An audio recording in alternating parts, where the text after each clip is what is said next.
प्राचीन समय में विद्यार्थी गुरुकुल में रहकर ही पढ़ा करते थे। बच्चे को शिक्षा ग्रहण करने के लिए गुरुकुल में भेजा जाता था। बच्चे गुरुकुल में गुरु के सानिध्य में आश्रम की देखभाल किया करते थे और अध्ययन भी किया करते थे। वरदराज को भी सभी की तरह गुरुकुल भेज दिया गया।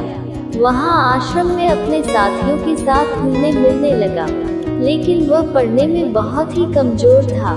गुरुजी की कोई भी बात उसके बहुत कम समझ में आती थी।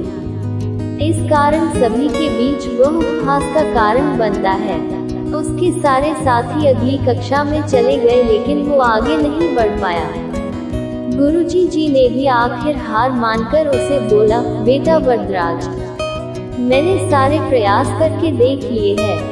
अब यही उचित होगा कि तुम यहाँ अपना समय बर्बाद मत करो। अपने घर चले जाओ और घर वालों की काम में मदद करो। वरदराज ने भी सोचा कि शायद विद्या मेरी किस्मत में नहीं है और भारी मन से गुरुकुल से घर के लिए निकल गया। दोपहर का समय था। रास्ते में उसे प्यास लगने लगी। इधर उधर देखने पर उसने पाया कि थोड़ी दूर पर ही कुछ महिलाएं कुएं से पानी भर रही थी। वह कुएं के पास गया। वहां पत्थरों पर रस्सी के आने जाने से निशान बने हुए थे।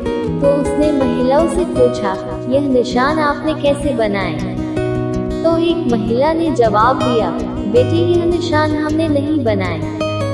यह तो पानी खींचते समय इस कोमल रस्सी के बार बार आने जाने से ठोस पत्थर पर भी ऐसे निशान बन गए हैं। वरदराज सोच में पड़ गया। उसने विचार किया कि जब एक कोमल से रस्सी के बार बार आने जाने से एक ठोस पत्थर पर गहरे निशान बन सकते हैं, तो निरंतर अभ्यास से मैं विद्या ग्रहण क्यों नहीं कर सकता। वरदराज ढेर सारे उत्साह के साथ वापस गुरुकुल आया और अथक कड़ी मेहनत की।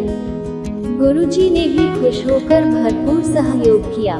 कुछ ही सालों बाद यही मंदबुद्धि बालक वरदराज आगे चलकर संस्कृत व्याकरण का महान विद्वान बना, जिसने लघु सिद्धांत कौमुदी, मध्य सिद्धांत कौमुदी, सार सिद्धांत कौमुदी, पद्मंजरी की रचना की।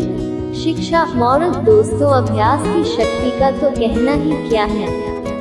यह आपके हर सपने को पूरा करेगी। अभ्यास बहुत जरूरी है, चाहे वो खेल में हो या पढ़ाई में या किसी और चीज में। बिना अभ्यास के आप सफल नहीं हो सकते हो।